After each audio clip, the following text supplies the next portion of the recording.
active Labour Party members. Some were members of affiliated unions, unaffiliated unions. But I was also out knocking on doors and campaigning on the streets with people who were in no party, with anarchists, with members of the Green Party, with literally hundreds of people who had a huge faith in Corbyn, in the manifesto, in the prospect of a Labour government under that leadership being elected.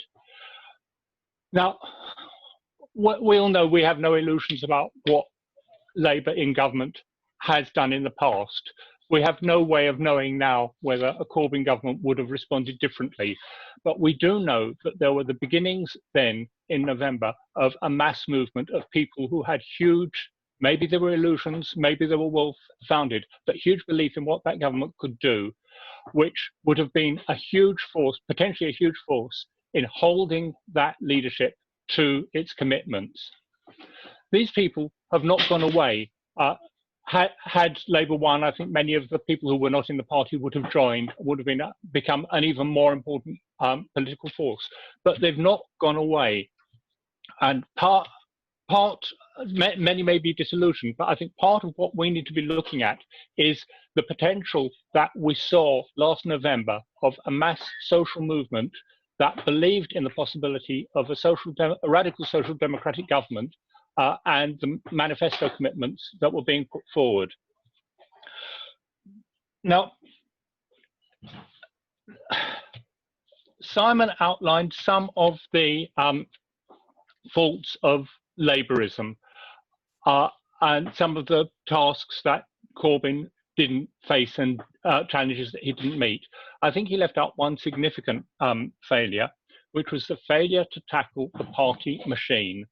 Because we've seen with the leaked report that one of the main reasons why Labour failed to win in 2017, and quite likely one of the reasons they failed to win last year, was the active sabotage being carried out by party officials, people paid for by our membership fees, but actually working to sabotage the prospects of the Corbyn government. Now, at one level, yes, this is possibly an excuse, but to me, the real lesson to be drawn from this is not only that Corbyn was in leadership but not in power in the party, not just that, but that if you think that this party machine, composed largely of overgrown students, was an obstacle, just think what the British civil service would have done to a radical Labour government. And unfortunately, I think a party leadership that was incapable of tackling these people at this level would have faced even bigger obstacles in tackling the British civil service. And I think this is one of the lessons that we really need to learn, and one of the operative strategies that we need to work on. How are we going to tackle these people, not just in our party, but in the British establishment, that will work to undermine any possibility of something going beyond the norms that have been accepted by the establishment for decades. We've seen Simon mentioned Starmer's retreat over BLM in the past couple of weeks. But I started to compile a list, actually, of concessions that he's made, retreats that he's made, betrayals that he's made just in the past couple of weeks. We've seen a couple of these I'll come back to a bit later, but we've seen the sacking of Rebekah Long-Bailey. We've seen the abandonment of the manifesto commitment to zero carbon by 2030. We've seen the abandonment of the Labour commitment that they would not stand in the way of a second referendum in Scotland if that was the will of the people of Scotland. We've seen the attempt to set up Labour Friends of the Armed Forces. We've seen the undemocratic way in which the NEC voted through changes to the election procedures for the NEC. We've seen Starmer's approval of the leak of Labour Party response to the leaked document, which basically says it doesn't matter that these people were making appalling racist comments, appalling sexist, misogynist, disableist comments, whatever. These were private comments on private WhatsApp groups that had every reason to expect that their privacy would be maintained. I mean, we've seen time after time after time, and this is just in the past couple of weeks, betrayals by Starmer, and in fact what we've seen is the opening of a huge attack on the left in the party. To come back to a couple of these, the sacking of Rebekah Long-Bailey, and we have to contrast this to the non-sacking of Stephen Reid. Now, I don't think that Stephen Reid's comments, his comments about Richard Desmond, were anti-Semitic, but when you compare that, Rebekah Long-Bailey tweeted approval of an article by Maxine Peake in The Independent, where Maxine Peake quoted something that she'd read in the Morning Star that was slightly inaccurate. And for that, which, by the way, because The Independent has repeatedly amended the article, so that what you see now on the Independent website is not what Rebekah Long-Bailey retweeted. But for that third-hand, possibly inaccurate assessment of Israel's policy, Rebekah Long-Bailey was denounced as an anti-Semite and forced to resign. Stephen Reid actually himself, in his own words, wrote that Richard Desmond was a puppet master controlling the Tory cabinet. Now, it's possible he says he didn't know that Richard Desmond was Jewish. It's quite possible that he didn't. The point is not whether he knew or not. The point is that if Rebekah Long-Bailey's offence was so egregious that she had to be sacked, then Steve Reid's was far, far worse. What we're talking about is double standards, because he's on the right, because crucially he supports the State of Israel and the IHRA definition of anti-Semitism. He has not been denounced and attacked. And I think it's yet another example, to my mind, of the establishment doing what they want to do and using the Jews forced us to do it as their cover. Because Starmer wanted to get rid of Rebekah Long-Bailey, not because she had slightly less than establishment views on Israel's policies, but because she represented the last vestiges of Corbyn and Corbynism in the government, in the shadow cabinet, because she had consistently supported the NEU in its opposition to premature reopening of schools, and because she was the chief architect of the Labour Green New Deal policy.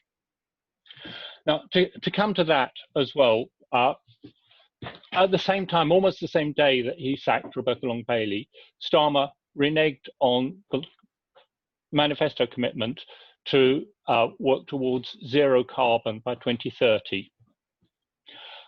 This is something on which actually we can't afford any retreat. It's actually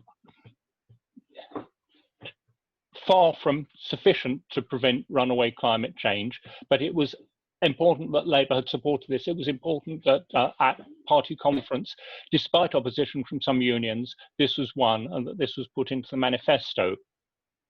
So at the same time as sacking Rebekah Long-Bailey, Starmer turned his back on the keynote policy with which she had been identified. It's important to recognise, Simon spoke a few times, he emphasised the importance of climate change.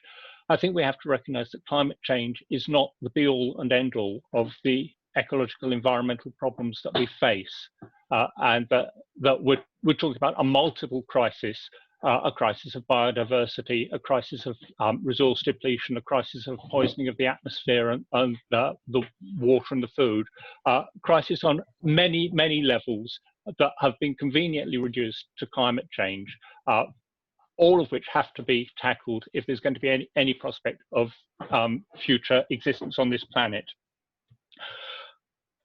But what was potentially on offer had Labour won the election was a mass movement of hundreds of thousands of people who had been enthused by the manifesto, enthused by Corbyn's leadership, enthused by the election campaign, and expecting massive change for the better. Had Labour won, our role would have been to ensure that these people remained active and putting pressure on, holding the parties, the government's feet to the fire to make sure that these things were done and that more was done. Now that, as Simon rightly says, this prospect is off the cards and off the cards for the foreseeable future, I think our role has to be slightly different, but it has to be to ensure that these people who, many of whom are still in the party, many of whom unfortunately have lost. Someone somewhere claimed ridiculously that 300,000 people have left the Labour Party in the past month. I think that's absurd. But I'm sure we all know many people who have left, many people who we hope would remain in the party. Our task has to be to ensure that these people remain active in the campaigns that need to exist in order to ensure that the Labour Party remains active as a campaigning party on the major issues that we face. I'm particularly active in two of these campaigns. I'm active in Jewish Voice for Labour, which has been taking up issues around anti-Semitism, around Palestine, around the weaponization of anti-Semitism, as I said before, as a shield behind which the establishment is doing what it wants to do, but blaming Jews for forcing them to do it. I'm also active in the Red Green Labour campaign, which is a network of activists in the party and in the unions trying to raise an eco-socialist perspective within the Labour Party around climate change, around other issues as well, working together with environmental campaigns outside the party, inside the party, around the country. And trying to ensure that the party not only maintains its previous commitments, but becomes active. The winning of conference policy, the writing of these commitments into the manifesto was a step forward. It was not enough. What we need to do, and what we need to continue to do, is to bring members of the Labour Party out onto the streets, into the campaigns, working in order to put pressure on, to raise the issues publicly, to change the position of unions, to support workers who are taking action to implement these policies.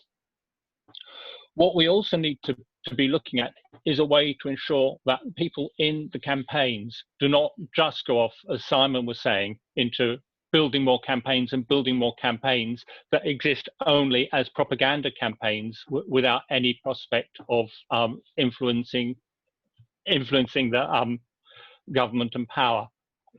So in this situation, it's clearly not enough just to remain members of the Labour Party. It never was enough to remain members of the Labour Party, working at branch level, at ward level, phone banking, knocking on doors, giving out leaflets. That was never, if you're even allowed to. I mean, in my Labour Party, we were not even allowed to take the branch banner on the May Day, the CLP banner on the May Day demonstration, because there might have been hammer and sickle banners seen there with it. As I say, it's a particularly difficult environment to operate in. But this was never enough. What we needed to be doing, what we had some chance of doing, and what was certainly happening during the election campaign, was that was a chance not only to speak to the electorate, but to speak to the activists who are coming out. I had countless conversations with people about eco-socialism, about anti-Semitism, about Palestine, with people who, young people who were out on the streets looking for answers, looking for social change. There is a constituency in and around the Labour Party that is thirsty for change, thirsty for knowledge. I think that it's still the main focus, the main locus of not exactly of class struggle, but of class conscious activists who are looking for some answers, looking for some methods of change. This is the reason that I think it's premature to say leave the Labour Party. Look, I mean, many of us, I know many people here. I've known many people here through outside Labour and inside Labour campaigns. Many of us, we've been through Respect, we've been through the Socialist Alliance, we've been through Left Unity. We've learned a lot from this. They've all been experiences with some positive aspects and some negative aspects. I don't think any of them has been qualitatively better or more significant than the work that we're doing now in the Labour Party. It's all too easy for people to say, now's the time, you've lost in the Labour Party, now's the time to leave and build something different. One thing that we should have learned over the past 15 years is that we can't build something different just by an act of will. We've been there, we've tried that. That has not worked any better than remaining in the Labour Party. Now, I think what we need to do is to find a way to combine people in the Labour Party, people outside the Labour Party, whether it's through a new organisation, whether it's through invigorating the various campaigns that exist, remains to be seen. But the lesson that I draw, and particularly the lesson that I draw from the election campaign, not the result of the election, but the campaign, is that there is a huge task to be done that brings together people who are in the Labour Party, people who are not in the Labour Party, around specific demands and specific issues. And that certainly at present, there are far more of these people inside the Labour Party than outside, but many of them are still struggling in the Labour Party. Many of them still have illusions. Many of them are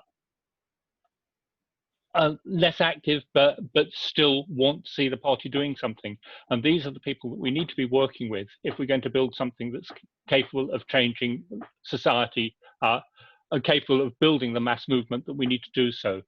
So my conclusion is that, yes, we need to build a mass movement. And in order to do so, we need to remain members of the Labour Party. We need to remain, and those who are, for whatever reason, whether through their own choice or because they're thrown out of the Labour Party for various reasons, also need to recognise that people in the Labour Party are not reformists, are not sellouts, but people who are also struggling, working around these issues.